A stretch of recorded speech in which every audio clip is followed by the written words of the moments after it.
and welcome back to Googie's Kitchen, and if you are new here then hello and welcome. My name's Alexis and I post 2 videos a week on a Tuesday and a Thursday at 7 AM. So if you love recipe videos like this one and you want to see more, then please don't forget to hit that subscribe button. And now I'm going to share with you how to make my delicious chili and potato nachos. As I just mentioned, today I want to share with you how to make my delicious chili and potato nachos. Now we love a chili in this house, especially during winter. It's one of those warming foods that helps to heat you up from the inside out. But occasionally I get a little bit bored of eating it with rice or quinoa. So one day I decided to make some nachos from potatoes, and the recipe worked really well. And I thought that we could have this for dinner tomorrow night. So I'm preparing this in advance. But yes, we're having this for dinner tomorrow. So while I was preparing it and cooking it, I thought I'd share the recipe with you. So here is how to make my delicious chili and potato nachos. To make the base of the chili, I'm going to be cooking it in the slow cooker, and for this I'm going to be using a red onion that I have peeled, sliced and diced. I also have 2 cloves of garlic that I've peeled and roughly chopped. And then I have 1 carrot that I've peeled and grated with a vegetable grater, and 1 courgette that I've peeled and grated with a vegetable grater. And the reason I use a vegetable grater is so that my husband and son don't know it's in there. Shh. And then I have some butternut squash that I simply removed the skin and then cubed. I just used the top end of a butternut squash, so I'd say it's probably about 200 grams of butternut squash. If you want exact measurements, I'd say just use about 200 grams. Or if you don't like butternut squash at all, you don't have to put it in there. So I've done that, and now I'm going to add my beans in. So in here I have some cannellini beans and some black beans that I have cooked yesterday. So basically I use dried beans nowadays. I think in the original recipe I said to use tinned, but if you want to use dried then you can, and you just cook them as per the packet instructions. I normally find that the packet says about 10 minutes, but I normally find it takes a lot longer than 10 minutes. And I also like to add a little bit of baking powder to the beans as well, because that tends to soften them and cook them quicker. So I'm just going to add those in. And then I thought I had a spoon, but I don't think I do. So I'm just going to go and grab a spoon, grab myself a spoon, and now what I'm going to do is I'm going to add my spices into the chili. So I'm going to add in a teaspoon of ground cumin seeds, and then I've also got a teaspoon of ground coriander as well to go in. And then I'm going to add in a teaspoon of ground ginger to that. I love the smell of ginger, especially in the winter. So good for you. And then I'm also going to add in a teaspoon of mild chili powder. You can use medium or you can use hot. I am serving this to an 8-year-old, nearly 9. So, or 9 in about 6 months, but yeah. He doesn't mind spice, but he doesn't like it too hot. So we're still trying to get him used to spice, basically. And then I'm also going to add in half a teaspoon of ground cinnamon as well. And then I'm going to add in some dried oregano, or oregano, depending on which country you're in. So I'm going to add in a teaspoon of that. And then I'm going to add in some salt and pepper. So salt and pepper to your taste. I'm just going to use about a 1/4 teaspoon of salt and a little bit of pepper as well. So let me just grab my pepper. And then once I've done that, I'm going to mix these ingredients round, and I'm going to add in my tomatoes after that. Now in the original recipe, I said to use vegetable stock as well, but unfortunately I don't have any vegetable stock. Also, you could use chicken stock, but I don't have any chicken stock. If you wanted to, just to make it taste a bit meatier. If you're serving this to someone who loves meat, then you can always say there's chicken stock in it. So yes, you could use vegetable stock or chicken stock. As I said, I don't have either of those today. So I'm just going to use a bit of water. As this has so much flavour to it. I don't think it's going to matter too much about the vegetable stock or the chicken stock. So I'm just going to add those in.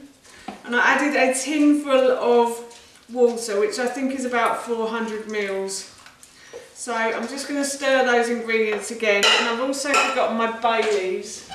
So I'm just going to grab a couple of bay leaves as well. And I'm going to put those in if I don't get the stalk. That's it, 1, 2. So I've just added a couple of bay leaves in. And then all I'm going to do is I'm going to place this on the side, and I will turn it on in the morning and let it cook away all day.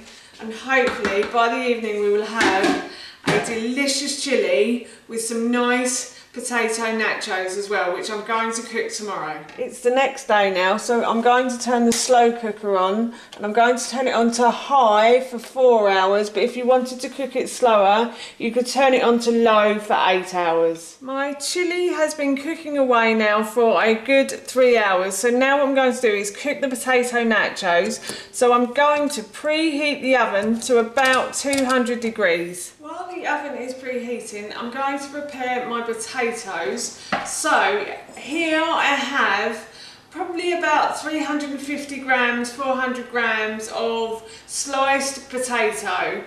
In the original recipe I said to use 800 grams. As it's only Ted, Howard and I eating this meal tonight, I decided to use 400 grams because there's only 3 of us obviously. Ted will eat quite a lot of potato as well, so that's why I've done so much. And what I'm going to do, what I've done already actually, is I've peeled and then just sliced the potato very thinly, like so, and I'm going to put these into my mixing bowl, and I'm going to add in some oil, but as always I've forgotten my spoon, so I'm just going to go and get a spoon.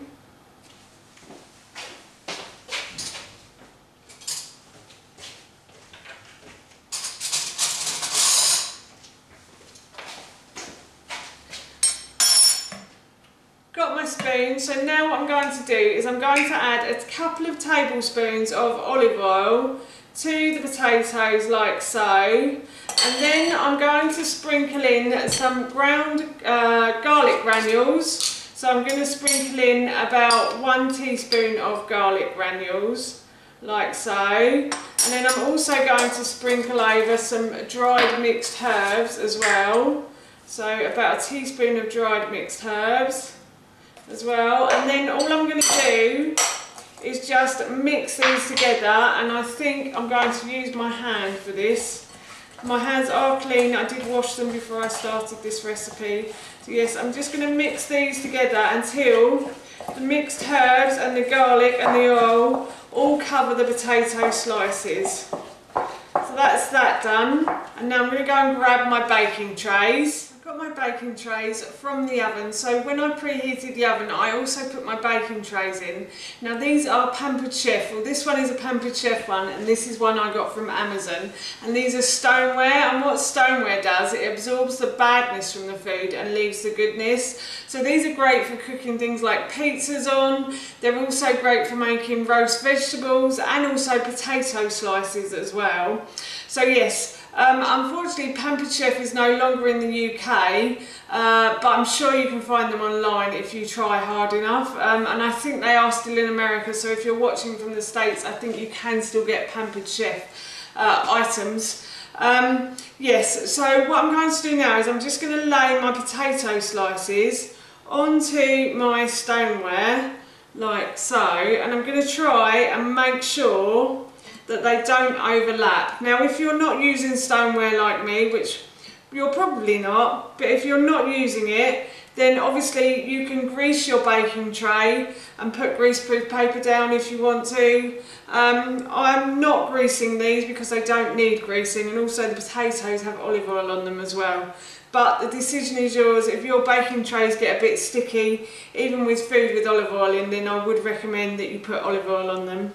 So yes, what I'm going to do now is I'm just going to continue to keep putting the potato slices onto the baking tray and trying not to let them cover one another. So I have managed to get the potato slices onto 1.5 of my baking tray, so I'm really pleased. I'm going to pop these into the oven now for about a good 30 minutes, I'd say, or until they go a golden brown colour. I will be checking them after 25, so if you've got like a supersonic oven that cooks things really quickly, then I'd check them after 25.